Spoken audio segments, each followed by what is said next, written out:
Hello and very welcome to the third tutorial for the Lampy console in a series of tutorials.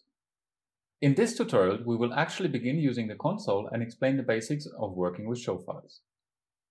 After booting up the console, you will be presented with a welcome screen, which is shown here. From this screen, you may either start a new show file or load an existing show from the console's built-in memory or USB stick. You may also access the setup menu by clicking on the cog button or shut down reboot the console by clicking on the power button shown on the bottom of the screen. Show files contain all your related settings like fixtures and patch, input settings, groups, presets, queues, master assignments, etc. Multiple shows may reside on the console and the amount of shows is only limited by hard disk memory. However, we advise to regularly backup all shows to your USB key and delete them off the console's memory. Let's start with how to load a show. There's multiple ways to load show files. One way is to use the drop-down menu and selecting the show file and pressing the Open button, which is next to the drop-down menu. The drop-down menu will always show the last opened show first.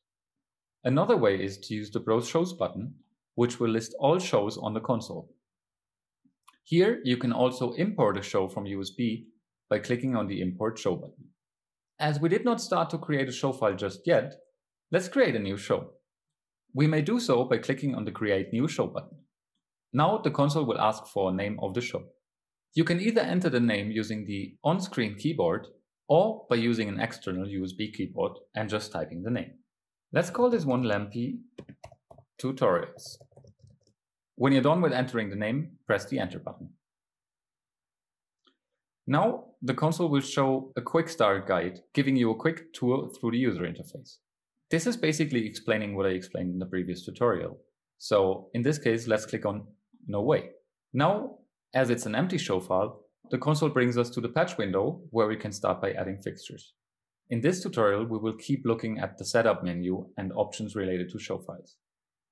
Open the setup menu by clicking the menu button and the cog button on the bottom. If you enter the setup menu with the show opened, the active tab will always be Current Show. In the Current Show tab, you see some statistics about your show file. You can also save your show file. You can save it under a new name, or you can export your show file to the USB stick. Another quick way to save a show file is by opening the menu and clicking the Save button found in the bottom left. Sometimes it may be necessary to delete old show files or export them all together to a USB stick. You can do so from within the Manage Shows tab. In the Manage Shows tab, you may select the show file, the one that you wish to delete or the one that you wish to export, or even multiple ones that you would like to export or delete, and click on the magic wand button.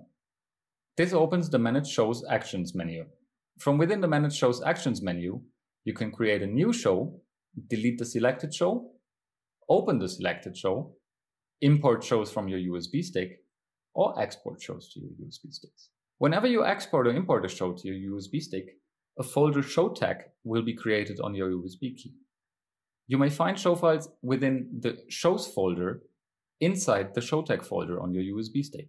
So in case you get sent a show file by email, just put it into the show tag shows folder on your USB stick and you're good to go. That was our quick tutorial about how to work with shows. I hope you enjoyed this tutorial and I hope to see you again next time.